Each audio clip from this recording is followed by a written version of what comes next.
அந்த மாதிரியே கிடையாது.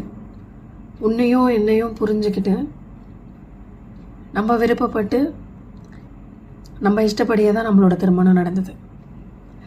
வாழ்க்கை ரொம்ப அழகாக போச்சு. யார் கண்ணு பட்டுச்சோ.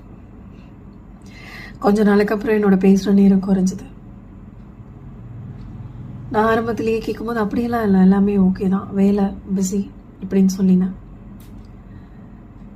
அதுக்கப்புறம் என் முகத்தை பார்க்குற நேரமும் குறைய ஆரம்பிச்சது.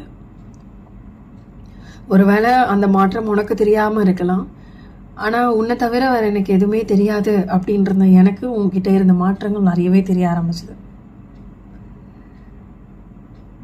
எத்தனையோ முறை கேட்டாச்சு, உன்னோட சண்டை போட்டாச்சு, ஒரு பிரயோஜனமும் கிடையாது.